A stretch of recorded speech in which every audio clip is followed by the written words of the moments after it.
Siap bidik? Fokus terkunci. Selamat datang di Tukang Keker.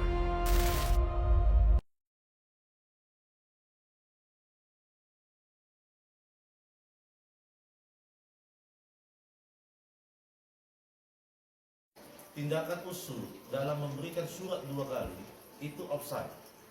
Kenapa? Karena ini kembali lagi ke masalah internal.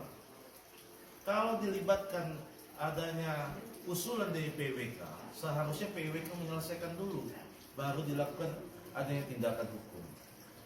Keterlibatan antara usul dengan gereja Ekumene, ya, itu sudah selesai ketika ada pemberian hak pakai. Kecuali hak pakai tersebut selesai, berakhir. Ini hak pakai masih berlanjut. Nah, kalau ada usulan renovasi dari PWK, kita perlu klarifikasi. Dengan media ini kita klarifikasi bahwa ada bukti surat anggaran rumah tangga Persekutuan Iman Warga Kristen Kampus USU. Di dalamnya pasal 2 menyatakan susunan pengurus periode 5 tahun. Saya bacakan ya, supaya lebih spesifik. Ketua Prof. Dr. Robert Sibarani MS. Yang kedua, Wakil Ketua Timbul Sinaga. Yang ketiga, Sekretaris Insinyur Richard Marpaung. Yang keempat, Wakil Sekretaris Dr. Melvin NG Barus SPOG. Yang kelima, Bendahara Dr.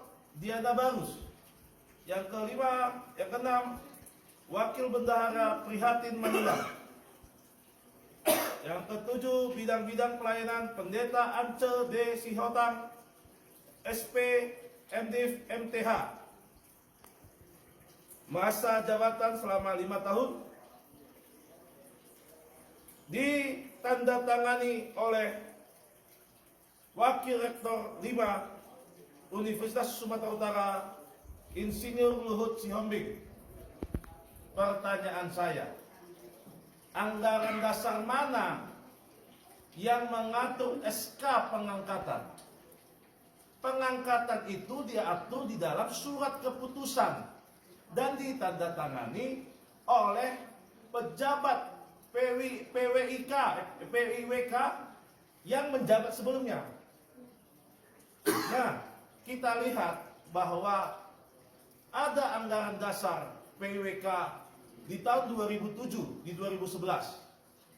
Ya, kita akan buktikan bahwa itu jelas ditandatangani oleh ketua sebelumnya sama sekretaris sebelumnya dan susunannya pun lengkap. Tetapi melihat dengan legal standing dari pejabat PWK yang mengusulkan renovasi, revitalisasi, legal standingnya, apakah menurut netizen ini sah atau tidak? Yang ditandatangani oleh Rektor 5, bukan ditandatangani oleh ketua dan sekretaris PWK sebelumnya. Ini kan ada kejanggalan. Terus kalau ini kita duga adanya ketidaksah cacat formil, prosedur di dalam pengangkatannya, di dalam anggaran pengangkatannya itu berdasarkan anggaran dasar, bukan berdasarkan surat keputusan. Apakah kebijakan mereka itu sah yang mengusulkan renovasi? Apakah kebijakan itu sah?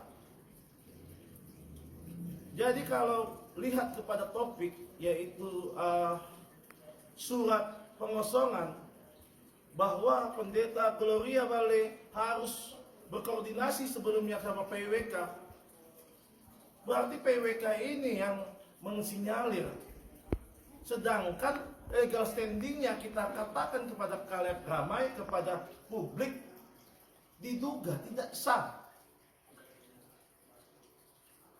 Ya.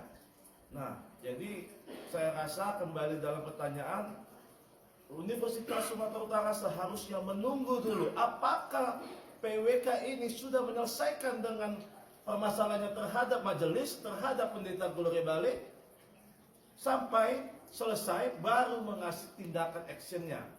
Sebelum itu kami harapkan jangan dulu. Itu pertanyaan pertama. Yang kedua, silakan. Ya, apakah ada upaya hukum ke depan terkait hal ini?